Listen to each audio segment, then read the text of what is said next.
Hello guys, welcome back to my YouTube channel. So we're going to compute overtime pay. It is also one of the first concepts to be learned in general mathematics under strength and senior high school curriculum.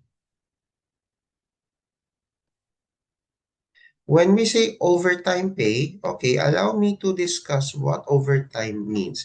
It refers to any hours worked by an employee that exceed their normally scheduled working hours.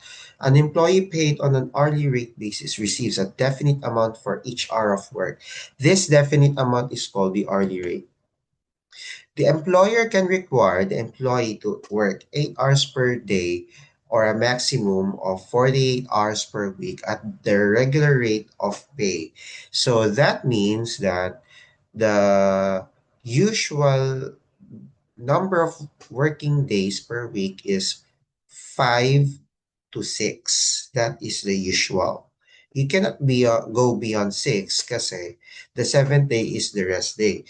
Beyond 8 hours, the employer is obliged by the law to pay their employee more than their regular rate. We call this rate, which is more than the regular rate, the overtime rate. So, nangyayari ang overtime pay if the company lacks manpower or the employee is being asked by the employer to render those kind of number of hours if they're urgent tasks. Kung may kailangan tapusin, yun ang nangyayari ang overtime pay.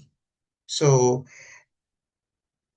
nangyayari talagang overtime pay kaso mas madalang siya kumpara sa regular kasi ang overtime pay kasi may financial consequences din sa businesses which can cause bankruptcy kung puro overtime ng overtime ng overtime. Pero kaso, required rin talaga ang overtime pay. Kaya hindi palagi nag-implement ang overtime sa work. So, the first concept about the overtime pay is night shift differential. So it happens when an employee works from 10 p.m. to 6 a.m., then employees receive an additional 10% to the regular wage for each hour of work performed. So that means the multiplier is 110% or 1.10. So, bale, para siyang markup ng 10%. So, the overtime pay is 110% times hourly rate times number of hours worked. So, here's how we solve this problem. Helena works a cafe barista from 10 p.m. to 6 a.m. This is also known as the graveyard shift and receives 105 pesos per hour. How much does she receive per day? So, here's the solution. Okay. So there are 8 hours of work from 10 p.m. to 6 a.m. So we subtract the end time and the start time. So the rate used for night shift differential is 110% or 1.10. So to compute the daily pay, so we multiply the hourly rate, which is 105 pesos, with 8 hours, then multiply by 1.10. So, same lang yung method ginagamit natin which is factor label method. Okay, so therefore, the daily pay is 924 pesos per day. So, Helena receives 924 pesos a day during the night shift differential. Okay. So, on a regular day, so kapag no holidays, no rest day, basta regular day siya, an employee receives 125% of the regular hourly rate during overtime hours. Okay, kapag nag-exceed ang 8 hours, doon na magsisimula. Okay, so to compute the overtime pay, we're going to multiply 125% with the hourly rate with the number of overtime hours worked. Okay, so to get the total pay, we're going to compute with the regular pay first. So which is the hourly rate times the number of hours worked. Then we're going to add with the overtime pay on a regular day. So the overtime pay on a regular day is 125% times hourly rate times number of overtime hours worked. So here is how we compute it.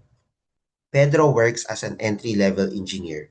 His regular hourly rate is 225 pesos. How much will he receive if he renders 12 hours on a regular day? So you have to know kung regular day, regular holiday, or rest day. So since regular day ito, okay, so the rate used for a regular day is 125% kapag overtime. Okay, so we're going to compute the regular pay first. So 225 pesos times 8 hours. So, bale, it will be 1,800 per day. So, ang regular working time kasi ng mga empleyado is 8 hours a day. Okay, so we're going to compute the excess hours, also known as the number of overtime hours, which is 12 minus 8. So it is 4. So 4 ang excess. So we're going to multiply the regular hourly rate, which is 225 pesos, with the number of excess or overtime hours, which is 4. Then that is the time that we're going to multiply with 1.25. So the product is 1,125 per day. So again, 1,125 per day. Okay, so adding the regular pay with the overtime pay, so 1,800 plus 1,125, which is 2,925 pesos a day. So Pedro will receive 2,925 pesos if he renders 12 hours on a regular day. So we're going to discuss next overtime work on a rest day or a special holiday. Okay. So an employee receives 130% of the regular hourly rate within 8 hours and 169% of the regular hourly rate for overtime hours if nag-exceed siya ng 8 hours. Kapag more than 8 hours. Okay, so here are the formula. So you're going to multiply 130% times hourly rate times number of hours work if within 8 hours.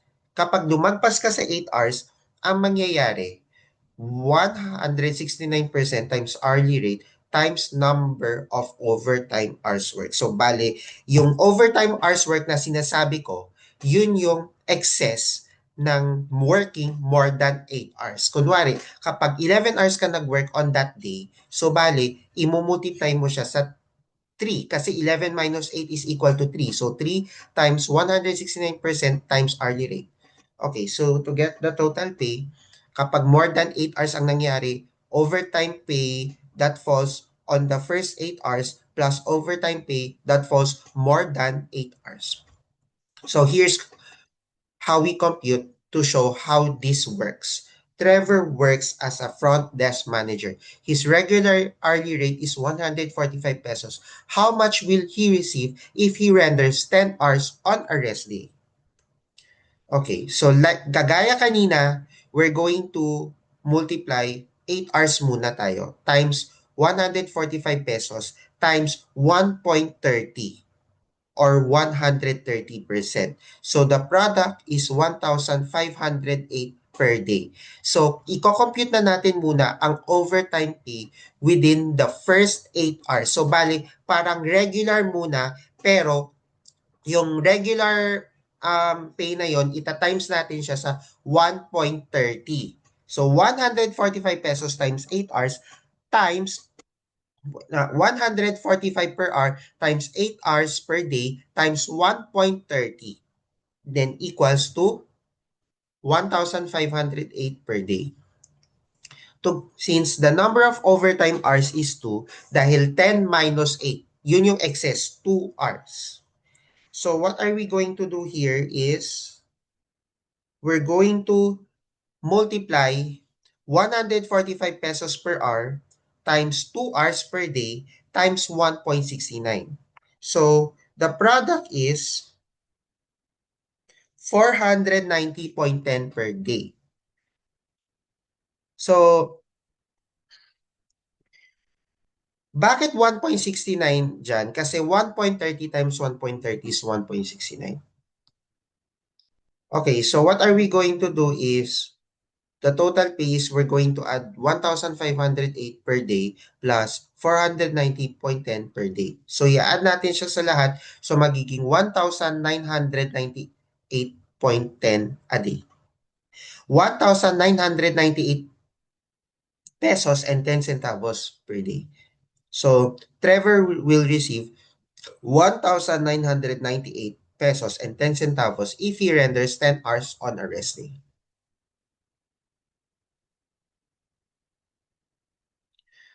Okay, so overtime work on a regular holiday, an employee receives 200 pesos of the regular hourly rate within 8 hours and 260% of the regularly hourly rate for overtime hours if he or she exceeds 8 hours. So, bakit 260 pag excess? Kasi 200 times 130. So, naging 260%. 200% times 130% equals 260%. Okay, so for the first 8 hours, okay, kapag 8 hours ka lang nag-work, 200% times hourly rate times number of hours work. Kapag overtime pay more than 8 hours, so 260% times hourly rate times number of exceeding hours, excess or overtime hours work. So the total pay is more than 8 hours. So overtime pay, first 8 hours plus overtime pay more than 8 hours. So, and here's a problem. Kimberly works as a hospital head nurse. Her regular hourly rate is 260 pesos. How much will she receive if he, so I'm sorry for the typo error.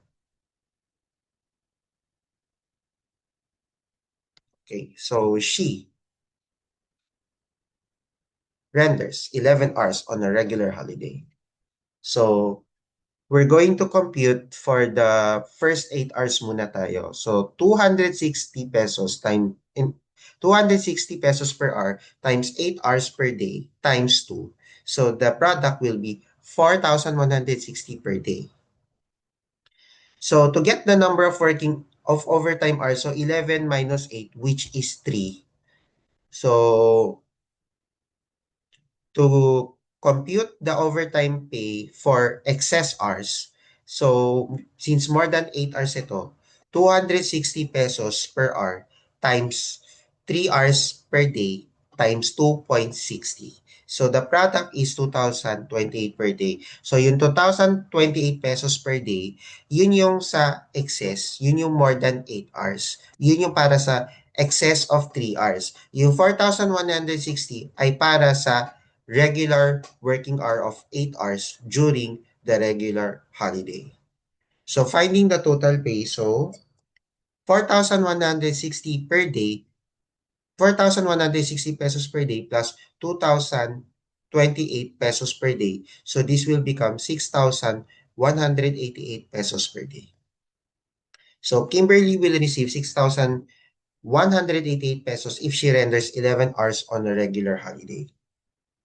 Overtime work on a regular holiday falling on a rest day, ito ang pinakamahirap. Ito yung pinakabihira. An employee receives 260% of the regular hourly rate within 8 hours and 338% of the regular hourly rate for overtime hours if he or she exceeds 4 hours. Yung 338% na yon, 260% times 130%. So, ang overtime pay is first 8 hours. Yung first 8 hours na yan, 260% times hourly rate times number of hours worked. Kapag more than 8 hours naman, 338% times hourly rate times number of overtime hours worked. So, i-add natin itong dalawang overtime pay na yan to get the total pay. Yung una, first 8 hours. Pangalawa, i-add natin siya sa overtime pay for excess hours.